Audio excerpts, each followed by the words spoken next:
Next is Representative Karen Jarma.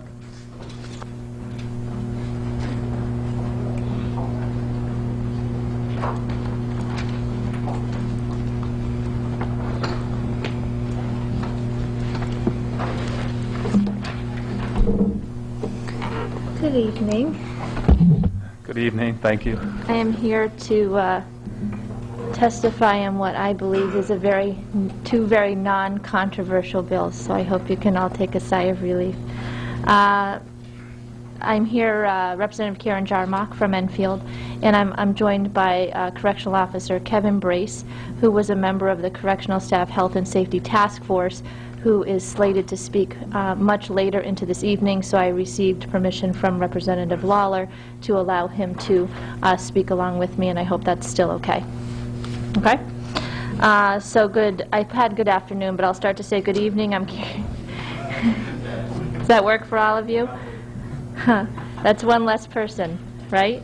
I'm here today to speak in support of Raise Bill 6684, an act establishing a Correctional Staff Health and Safety Subcommittee of the Criminal Justice Policy Advisory Commission. Additionally, I'm here to support Raised House Bill 6685, an act concerning the reporting of inmate population density and correctional facility-specific data.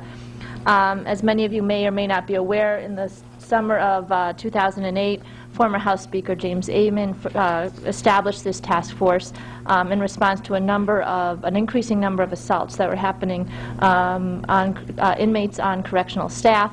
And also there had been an upswing in the prison population that was happening, and that was sort of all combustioning into what we believed a very troubling situation. This bipartisan task force also included representation from the Department of Correction as well as from correctional staff, and we were charged with evaluating health and safety standards for staff in the state's correctional facilities and making recommendations consistent with the findings. Ultimately, the committee did find that inmate on-staff assaults had increased over the past few years to a level that was not at a historic high, but surely at a significant enough level that we should be paying attention. And for example, from FY07 to FY08, there was a 16.5% increase in inmate assaults upon correctional staff. And then if you compare FY06 to FY08, there was actually a 26.5% increase. Additionally, of interest was the Department of Corrections' current collection of data and documentation policies as they relate to inmate assaults on staff. More specifically, assaults of a very dangerous nature are being documented by the department in such a way that was not necessarily accurately reflecting the volatility of the assault.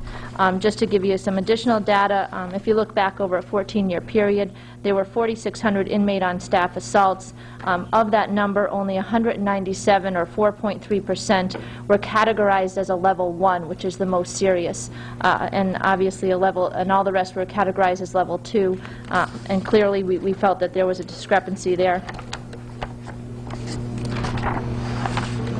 The subcommittee would be established within the already established Criminal Justice Policy Advisory Commission. It would provide for needed and continual oversight as it relates to the health and safety of correctional staff. As you can see from the bill, the subcommittee shall review the policies and procedures of the DOC with respect to staff health and safety, to include how inmate assaults are investigated, classified, and assigned points, how data on inmate assaults is collected and compiled, how data on inmate assault is reported to persons and agencies outside of the department. In regard to Raise Bill 6685, an act concerning the reporting of inmate population density and correctional facility specific data, this initiative addresses the issue of how we measure prison overcrowding. Ultimately, this legislation is aimed at assisting policymakers to determine whether or not there's a relationship between population levels and inmate assaults upon staff. And just again to give you some information in regard to population density, in March 2003, 6 of Connecticut's 19 facilities were over capacity as it relates to population and density, and in March 2008, 8 of the state's correctional facilities were over capacity. And finally, I would like to express support for House Bill 6709, an act concerning the Department of Correction. I specifically support a measure in the bill which would prohibit the disclosure of employee files to inmates, and also language that would require that the department be notified when a request has been made to a public agency for disclosure of information about a facility. Thank you very much, and I would be happy to answer any questions. I don't know if you would like to hear comments from Officer Brace. He had put together some testimony, but again, he's slated in the hundreds to speak, and so I thought that he can either answer questions with me. He was a member, a very helpful contributor to the task force. We had 3 other correctional officers, Todd Sokolowski, Brett Owen, and also Moses Padilla, serving on the task force, as well as legislators and members from the Department of Correction. Well, that's great, Representative Jarmak, and thanks for all that, because many of us have been following the deliberations of your committee over the past few months, and I think you've got a good outcome, and hopefully we can get it to be a part of the official state policy from this point forward. I hope so. Officer Brace, and we've been in a lot of contact over the last few months, and appreciate your input as well. It brought a lot of things to our attention. Feel free to put in a plug for your website too, by the way. But if you would like to say something, please go ahead.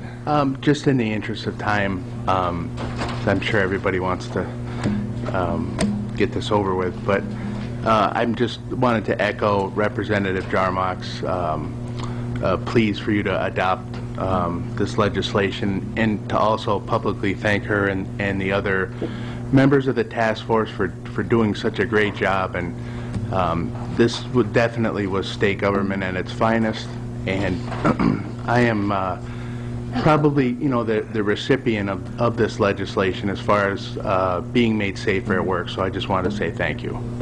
And every day we find out more reasons to respect corrections officers as we hear more and more stories about how tough your job is. So thank you. I appreciate everything you do. So, any other questions? Senator Kissel? Thank you very much, Chairman Lawler. Representative Jarmak, always a pleasure, and Corrections Officer Brace. You have brought so many things to our attention, and I appreciate your perseverance regarding these matters. First of all, Karen, were you here earlier this afternoon when Commissioner Lance was here testifying on these bills? I was here for some of it. I actually had a Public Safety Committee meeting going on at the same time, so I was in and out of this room. Okay, just a couple of questions on the proposals. If you missed it, and there's no reason for me to have to say it because you know it, but you did an excellent job as chairman of the task force. I was honored serving on it for those several months in the fall. I think it's a great work product, and you definitely spearheaded the efforts regarding that. And I know in speaking to Representative Bakayaki and Senator Guglielmo and the other legislators on the task force, I think we all viewed it as very worthwhile. Regarding the specific proposals, when Commissioner Lance came forward, she had a couple of suggestions, and let me just bounce those off of you now while you're here. Regarding Bill 6685, one of the things Commissioner Lance did suggest is, rather than using, well, actually, her testimony is in Section 1B2, it would be more realistic and meaningful facility density threshold would be 10% rather than 5%. She just felt statistically it would be more helpful at the end of the day. And do you have an opinion regarding that? Yeah, I'm not adamantly opposed to having it be 10% as opposed to 5%. I do think it's just really important, though, that the legislature have an ability to evaluate and measure population and density. And so, no, I'm not opposed to it, but I think that we should have some further discussions about it. Okay, so if you want to just let us know, I mean, if you want to have discussions with Department of Corrections and just inform us, or if you want to include me in that, that's always appreciated. The other recommendation regarding Bill 6684, the department, I was very pleased to see that they came right out and supported that. That the Office of Policy and Management can do it within available funds. But again, through her suggestion, she suggested at line 58 that the language of correction officer be stricken and inserted rather hazardous duty staff. And she felt that that would encompass all the pertinent bargaining units. And Officer Brace, I don't know if you felt that that was a good suggestion. To my mind, every bargaining unit should have representation on this subcommittee, in my view. In regard to that, I was in the room when that was being discussed, and I actually had the opportunity to work with LCO on the drafting of the language of this bill, and specifically I felt that it was important that all 3 correctional officer unions be represented and have an opportunity to sit at the table and be on this subcommittee. If we potentially in the legislation were looking to add others, that might be helpful, but I don't know that I would want to interfere with the suggestion of those 3 correctional officer union groups. So maybe at the same time, the other issue regarding the 5 and the 10% is being discussed, maybe this proposed language I'm could sure be we will. discussed too. Yes. Okay, appreciate it. And I Thank know you. you had mentioned also whether or not Brian Austin had been consulted from the Office of Policy and Management, and certainly he and I had a number of discussions about this, and I would not have moved forward with that as a suggestion without his input. Appreciate it. Wouldn't think anything less. Thanks. Representative Fox? Thank you, Mr. Chairman, and I also want to echo the comments of Chairman Lawler and Senator Kissel in thanking Representative Jarmuck for her leadership in bringing this issue to our attention. Being from Stamford, it's not necessarily, corrections officers is not necessarily an issue that my constituents deal with on a day-to-day basis, but you have certainly opened my eyes as to the importance of this issue as a state, and you've done a great job of solidifying support for your bill. So thank you again for your hard work. Thank you very much. You know, again, it's interesting. I've learned so much chairing this task force and obviously having a good working relationship with correctional officers, but you know, it's just the small things about, I think Officer Brace had mentioned to me once that he doesn't go during the holidays to the mall to take his kids to see Santa, because the mall is someplace that you might see someone who had previously been incarcerated, and so he would not want to have that kind of situation when if he was alone, that would be fine, but with his young children, that would be an uncomfortable situation. And I know that Officer Sokolowski had mentioned to me once that he had been out with his young son at Home Depot and bumped into someone who was an inmate where he had been a correctional officer. It impacts their life, not just within the facility, but outside of the facility as well. And I just think that this bill, it just provides some oversight that's really required right now.